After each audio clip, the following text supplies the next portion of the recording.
bà chỉ mẹp xua bong chỉ mẹp xua từng ngọc kia mà dây nè mình từng ngọc kia nè na đây nè chư bà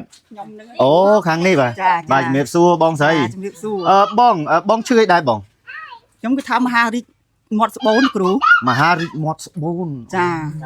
chà hỏi giống từ ve cắt pi đong ấy cừu ấy ve phong pi đong năm sát lấy mà năm pin ọt bát rồi chà hỏi làm cái đau luôn chà hỏi lâu ban hộp năm là cừu nó bay đập ngay lâu nhóm thu mà hưng men tên cừu ta đập bay thằng ngày té đập bay thằng ngày nhóm liệp năm sát mà năm pin ọt chia rồi chà hỏi miền tu miền ấy cái lạnh một búa nâng cừu chà lâu kia chà hỏi cái lạnh một búa nâng ngô kia sạch so cái tháp sắt á và lâu bát ở chành chà bát ở trên nhóm đào ọt miền cả hai đôi môn tề bà chẳng pin muốn bà đào đây vì cả hai vì chà lo ăn một búa nó vì cả hai á đào vì cắt vì cả hai chà hỏi lâu ọt miền cả hai thì là cừu đào tôi ọt miền ấy đào thom đà bắt chướng thom đà với ọt ấy phong bà chẳng miền này tháp bị đào tới bà chà hỏi lâu tao ban prao tham mò luôn nhóm của tiệt chợ sắm nè chà hộp tham tôi bệnh như bệnh ấy thom đà bài của clean hộp bài để lâu bị muốn ọt clean bài thì chẳng miền này tháp bị đập ra hỏi vì muốn bái nhọt bàn này tại prá bái bàn trên môn bàn clean bài clean ấy tiệt luôn và bái chất đấy bọn bái chất đó nhóm ọt không đó là không ấy chà lâu chi ấy ban tham không bong bóng và lời đi còn bái chất này còn nó pet cái oi support chun tao pet Rusi pet ấy pin năng nhóm không chanh mong nhóm đăng thà kia nợ cao rút năng ọt đai ruộng chà lâu nhóm mình không mấy bơ nhóm hộp luôn nhóm đăng ở chia luôn nhóm bậc cát thôi ha sao rồi vậy chà lời lần là bay phá phù mấy khơi miền nè phù trồ ruộng dạng trà và xạ xây bà tao hả lời xua tình mới bà chỉ biết xua lục ta bà lục ta thấy chứ mấy chấm môi nè ông bà cá đấy ông cá bà lục ta miền đăng thà có chữ đấy mấy cũng đăng là chữ nó nguประมาณ sai còn phải chun trong này phải chun ra đâu không mà không mùi không đang một ban nămนึงรีบต้องทำจะสู้รอดง่ายรอดดองนะไอ้ทำไม่ได้ขโมยทางสู้แล้วเอามือไอ้มาสู้เชียจังไม่ไหนทัดลูกตาก็ตามดังก็ได้แบบต่อปีกอดปลาจมูกนึงทำนี่มาสู้รอดง่ายจะกลายเป็นใจนั่งไอ้สู้เร็วสู้ทำไม่คลาmớiลูกตาทำสู้ทำไม่เจ้าขโมยไปสู้ไอ้ท่าเอามือสู้บานสู้มาเลยเชียมเร็วខ្ញុំខ្ញុំក៏អរគុណណាក្មួយបានជាអមអរណាបាទហ្នឹងហើយបាទនេះគឺជាអសតបារាណធម្មជាតិដើមសម្ោចរបស់យើងគឺលោកតាជឿថាប្រៀបបានដូចជាអសតទឹកទេបាទអីប្រៀបបានមែនហ្នឹងប្រៀបបានដូចអសតទឹកមែនហ្នឹងព្រោះនេះមើលទៅណាឈឺមួយឆ្នាំហើយប្រើត្រឹមតែ13ថ្ងៃតែប៉ុណ្ណោះបាទបានហើយស្រួលហើយបាទ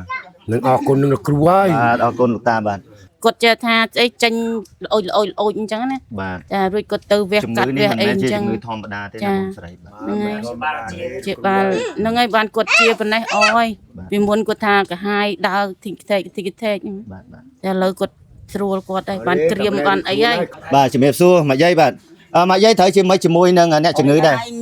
ម្ដាយមីងណាបាទមកយាយមានដឹងថាគាត់ឈឺនេះរយៈពេលប្រហែលហើយមកយាយវាមួយឆ្នាំហ្នឹងហើយបានធ្វើអីគេដល់រទីអីគេកើតយកស្អី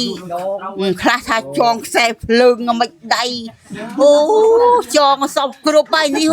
និយាយទៅធ្វើអស់ហើយឲ្យតែគេនិយាយប្រើអស់ហើយឆ្នាំណាក៏ដោយគឺប្រើអស់ហើយបាទចាតែវាអត់កើតអត់ជួលសោះតែមកជាជាមួយនឹងរុក្ខជាតិដើមសម្ោចរបស់យើងនេះតែឲ្យទៅម៉ែគេទៅខ្ញុំសួរមកថាមិនទៅសួរទៅថាស្រួលហើយថាសាធុចេះអរគុណគ្រូហើយនៅគ្នាលើកដៃសាធុក៏ស្រួលមកសួរអត់មានគ្រូនឹងមកជួលខ្ញុំអុយទៅអត់ទេព្រោះខ្ញុំបានហូបខ្លួនខ្ញុំដឹងបងស្រីឥឡូវនេះឃើញមានអ្នកភូមិល្បីល្បាញចូលរួមច្រើនចេះក្រុមការងាររបស់យើងចុះមកទីនេះតើមានបានជួលឲ្យបងស្រីនិយាយទេបាទអត់ទេបើខ្ញុំបានលេបខ្លួនខ្ញុំផាក់ខ្លួនខ្ញុំដឹងខ្លួនខ្ញុំហើយអត់មានបណ្ណាមកជួលខ្ញុំឲ្យសុភីអីផងបាទអរគុណច្រើនបងស្រីសពថ្ងៃនេះតើបងស្រីរស់នៅបច្ចុប្បន្នគឺមានទីលំនៅនៅភូមិអីឃុំអីស្រុកអីដែរនៅភូមិខ្ទុំឃុំតាំងកសាំងស្រុកបធាយខេត្តកំពង់ចាមអូបាទស្រុកបធាយខេត្តកំពង់ចាមអញ្ចឹងមានន័យថាបងស្រីគាត់ប្រើត្រឹមតែរយៈពេល13ថ្ងៃតែប៉ុណ្ណោះហើយសម្រាប់ការឈឺរបស់គាត់នោះគឺជាង1ឆ្នាំហើយបាទប៉ុន្តែគាត់ធ្វើគ្រប់វិធីសាស្ត្រឲ្យតែគេនិយាយមានការចងខ្សែភ្លើងមានអីផងណាមកយាយមិញបាទឲ្យតែលឺថាធ្វើមិនជាគឺគាត់ធ្វើអស់ហើយប៉ុន្តែគឺមិនបានលទ្ធផលល្អទេ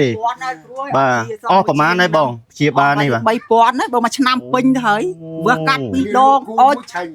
hồi giờ tính đi rong lép nó mà lúa tăng pi cô tiến lúa ọt miên sọ thì tụ bệt lang cho vừa cắt pi đong ọt pi đong ọt bát cho nó sọ chả pru miên khơi cái sạch ọt là oi cái trâu nó ọt nâu rú chả bạn là thêm ọt côn năm nữa thêm phật tập bay đọp ngay thế đăng luôn nhom srul chả បាទបងប្អូននេះមិនមែនជារឿងលេងសើចទេបងប្អូននេះគឺសុទ្ធតែជាការពិតហើយមានទាំងបងប្អូនសាក់សីមានទាំងលោកអ៊ំលោកតាលោកយាយដែលចូលរួមជាមួយនឹងបទសម្ភាសន៍របស់យើងនៅថ្ងៃនេះហើយមានទាំងក្មួយក៏ចូលរួម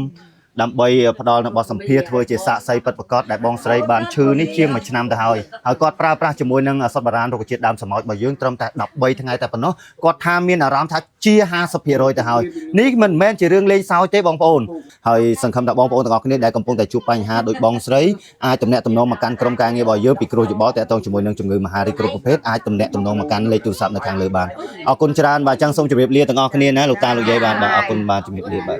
ពុកម៉ែបងប្អូនដែលមានជំងឺមហារីកគ្រប់ប្រភេទមិនថាមហារីកដោះមហារីកស្បូនមហារីកពោះវៀនធំមហារីកថ្លើមមហារីកខួរក្បាលមហារីកកូនកដុលមហារីកអីក៏ដោយដំណាក់កាលធ្ងន់ដល់ដំណាក់កាលទី4ក៏ដោយសូមបងប្អូនប្រើសុទ្ធដើមស្រមោចបាទជាសុទ្ធរុក្ខជាតិដែលជាសុទ្ធទឹកព្យាបាលបងប្អូនភាគច្រើនគឺជាដាច់